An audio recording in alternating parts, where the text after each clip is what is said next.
जाए, कभी शेर बन जाए और बार बार रूप बदल करके तुकाराम जी को डराए। जब इतने रूप उसने बदल लिए तो महाराज यहां तुकाराम जी दंडवत प्रणाम करने लगे, बार बार साष्टांग करने लगे, जय हो मेरे पंडरीनाथ भगवान, जय हो मेरे विठल भगवान। आहा कितना सुंदर रूप आपका। वो शेर बन के दड़ा रहा है और तुकाराम जी कह रहे हैं आहा कितने सुंदर लग रहे हैं आप। वो हाथी बनकर के अपनी सूंड और बड़े बड़े दांतों से आक्रमण करने का भय करता है और तुकाराम जी कहें ओहो कितनी सुंदर सूंड लग रही, बिल्कुल गणेश जी जैसे लग रहे हो भगवान, आपको प्रणाम। हर रूप में जब विठल को ही देखा तो यह स्थिति हुई कि उस था तो प्रेत ही, लेकिन उस प्रेत में से भगवान पंडरीनाथ प्रकट हो गए और प्रकट होकर के सामने खड़े हो गए और तुकाराम जी से कहने लगे आपने हमको प्रेत के रूप में भी पहचान लिया। तो तुकाराम जी का उत्तर इतना अच्छा था, वे कहते हैं आप कभी चींटी बन रहे थे, कभी हाथी बन रहे थे, कभी शेर बन रहे थे, कभी अन्य अन्य रूप धारण कर रहे थे नाथ। मेरा मन तो ऐसा कहता है इतने रूप धारण करने की सामर्थ्य भूत प्रेतों में नहीं, इतने रूप धारण करने की सामर्थ्य तो केवल मेरे पंडरीनाथ में है, केवल मेरे विठल में है। इस विश्वास से मैं आपको प्रणाम कर रहा था। आपकी स्थिति आप जैसा सोचेंगे परिस्थिति वैसी हो जाएगी, इसलिए सदा ध्यान रखो कितनी भी विपरीत स्थिति हो जाए आप मुस्कुराओ, आप खुश रहो, आप हंसो, अपने आप देखेंगे कि थोड़ी देर में वो स्थिति अपने आप सहज हो जाएगी, सब हंसेंगे, सब प्रसन्न हो जाएंगे, सबको वो सकारात्मक लगेगी। हमारे मन पर वश होता है स्थिति के लिए, इसलिए सदा प्रसन्न रहो बंधुओं। कल बड़ा आनंद रहा, कपिल देवभूति संवाद हम लोग आप लोग सब श्रवण कर रहे थे। अब आज कृष्ण जन्म की ओर आगे बढ़े, अन्य कथाओं को श्रवण करें। भगवान कपिल ने देवभूति माता को ज्ञान उपदेश किया और ज्ञान उपदेश के पश्चात देवभूति माता सिद्धता नाम की नदी बन गई और भगवान कपिल मां को संपूर्ण ज्ञान देकर के गंगा सागर में विराजमान हो गए। बोलो कपिल भगवान की जय। कपिल भगवान ने माता देवभूति को ज्ञान उपदेश किया और अंत में भगवान कपिल ने माता देवभूति से प्रश्न किया कि मां मेरे संपूर्ण ज्ञान का सार आपको क्या समझ में आया। तो माता देवभूति ने बताया कि आपसे भी ज्यादा सामर्थ्य आपके नाम में है। आवश्यकता नहीं है कि आप प्रकट होंगे तभी सब मंगल होगा। यदि व्यक्ति केवल आपके नाम का आश्रय ले ले तो आपके नाम में इतनी सामर्थ्य है कि उसके समस्त पापों को, समस्त द्वेषों को दूर करके वो नाम सद्गति दे देगा। मैंने ये जाना। भगवान कपिल बोले बस मैया अब और कुछ आपको सुनाना शेष नहीं रह गया है, आपने सब समझ लिया। आगे बंधु अब चतुर्थ स्कंद यहां से प्रारंभ हुआ और चतुर्थ स्कंद में हमने कल बताया था कि पृथ्वी के पहले मानव हुए स्वयंभू मनु और उनकी 3 बेटी थी, आकुति, देवभूति और प्रसूति। तो देवभूति का तो अभी हमने प्रसंग सुन लिया, अब इनकी 2 बेटियां और हैं, आकुति और प्रसूति। तो आकुति का विवाह रुचि नाम के प्रजापति से हुआ और इनके यहां भगवान यज्ञ रूप धारण करके पधारे और यज्ञ नारायण भगवान का विवाह दक्षिणा के साथ में सुसंपन्न हुआ। प्रसूति के अनेक संतान हुई, सबसे छोटी संतान सती हुई और सती का विवाह महादेव के साथ में सुसंपन्न हुआ। सती चरित्र थोड़ा भाव से सुनाया गया और उसके बाद उत्तानपाद राजा की कथा आती है, बहुत ध्यानपूर्वक सुनिएगा।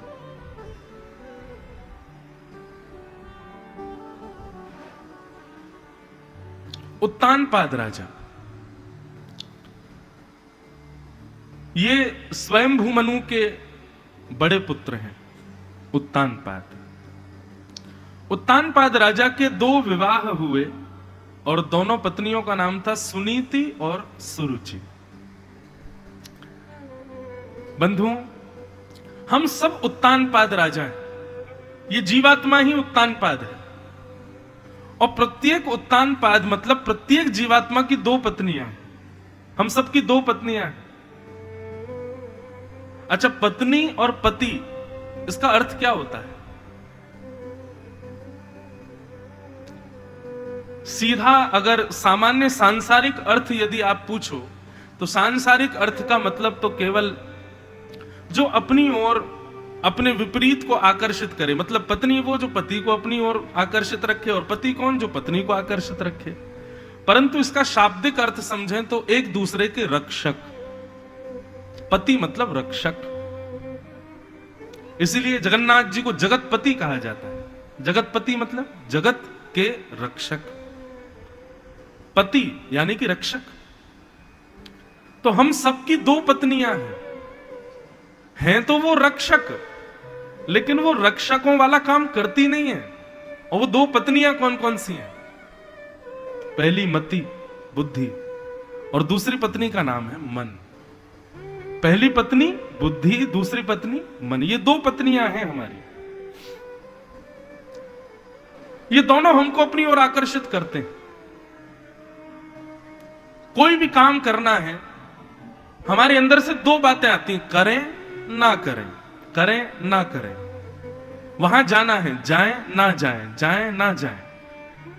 अब पता यह करना है कि जाएं कौन बोल रहा है और ना जाएं कौन बोल रहा है। बोलती है दोनों ही। बहुत ध्यान से सुनना, बहुत अच्छा प्रसंग है उत्तानपाद राजा का। हम सबकी दो पत्नियां, मन और बुद्धि। अंतर क्या है दोनों में? बुद्धि सदा आपको उस मार्ग पर ले जाती है जो आपके लिए जरूरी है, और मन सदा आपको उस मार्ग पर ले जाएगा जिस पर आप जाना चाहते हो। हमारे लिए जो जरूरी है और हम जिसे चाहते हैं, दोनों में बहुत अंतर होता है। जरूरी वस्तु अलग होती है और चाहने वाली वस्तु अलग होती है। अब चाय पीते हैं हम लोग, चाय पीना जरूरी है कि हम चाहते हैं? बताओ, चाहते हैं, वो जरूरी नहीं है। चाय व्यक्ति कभी अपनी बुद्धि से नहीं पीता, मन से ही पीता है। लेकिन जल पीना बुद्धि से होता है, वो हमारे लिए जरूरी है। दोनों बातें। पहली बार विद्यालय जब हम जाते हैं, स्कूल जाते हैं पढ़ने के लिए, मन किसी का नहीं होता स्कूल जाने का, एग्जाम देने का मन कभी किसी का नहीं होता।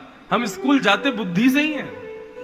जाएंगे तो कुछ बन जाएंगे, कुछ बन जाएंगे तो ये होगा।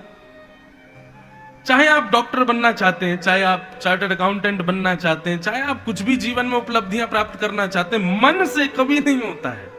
पहले बुद्धि को ही लगाना पड़ता है, बुद्धि ही लेके जाती है। मन तो सदा आपको यही चाहेगा कि आप पड़े रहो, उठो ही मत बिस्तर से, सोते रहो, खाते रहो, पीते रहो, बस। पर कर्म करने का जो ये थोड़ा बहुत भी हमारे हृदय में भाव आता है, ये तो बुद्धि से आता है। बहुत ध्यान से सुनिए सब लोग। तो बुद्धि हमें वो देती है जो हमारे लिए जरूरी है, और मन हमें वो देता है जो हमें चाहिए। लेकिन क्या करें, बुद्धि की माने कि मन की माने? आप मन को छोड़ नहीं सकते, मन के विपरीत आप जा नहीं सकते, क्योंकि मन के विपरीत जाओगे तो जिस कार्य को करोगे वो केवल खाना पूर्ति होगा, उस कार्य में कभी उपलब्धि भी प्राप्त नहीं कर पाओगे। उपलब्धि के लिए तो मन भी जरूरी है। अब और बातें बाहर की, संसार की छोड़ें, तो इस कथा में भी आप बैठे हो तो भले ही कोई व्यक्ति बुद्धि से आया हो, जैसे जो लोग निमंत्रण बस करने आते हैं पूरा कि हमको निमंत्रण दिया गया, फोन वोन किए, चलो हो आते हैं, वो मन से थोड़ी आया, बुद्धि से आया है। मेरे मित्र के यहां कथा हो रही है, चलो हो आता हूं। लेकिन कथा में आके जब वो बैठता है तब कथा उसके मन पर प्रभाव डालती है, और जब उसके मन पर प्रभाव डालती है तो वो दूसरे दिन फिर आता है। अब दूसरे दिन वो बुद्धि से नहीं आया, दूसरे दिन वो मन से आया है। लेकिन बंधुओं, किस मार्ग पर चलें? कहीं तो मन हमको पाप के लिए भी ले जाता है, और कहीं मन हमको जगन्नाथ जी के सामने भी ले जा रहा है। बड़ी असमंजस वाली बात है। यदि इस पर विचार करें तो बुद्धि का मार्ग ठीक है कि मन का मार्ग ठीक है? देखो, बुद्धि और मन ये दोनों विपरीत वस्तु यदि देंगी तो आप सदा भटकाव में ही रहोगे। बुद्धि कहे ऐसा कहो, मन कहे नहीं नहीं ऐसा नहीं ऐसा करो, वो कार्य आप कभी सफलता से कर ही नहीं पाओगे, चाहे वो भक्ति हो चाहे वो सांसारिक काम हो।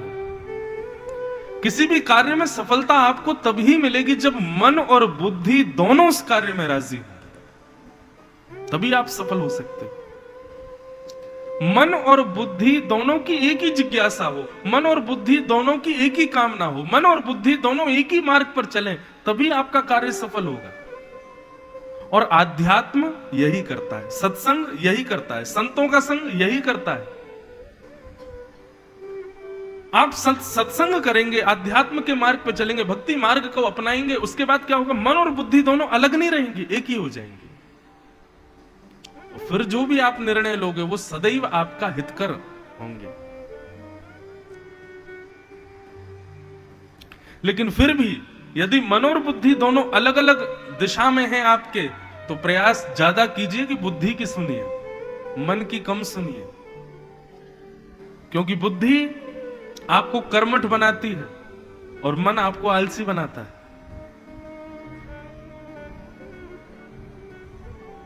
सुबह सुबह खेलने जाना है, 5 बजे उठो, तैयार होके खेलने भागो, दौड़ के जूते वूते पहनो जाओ।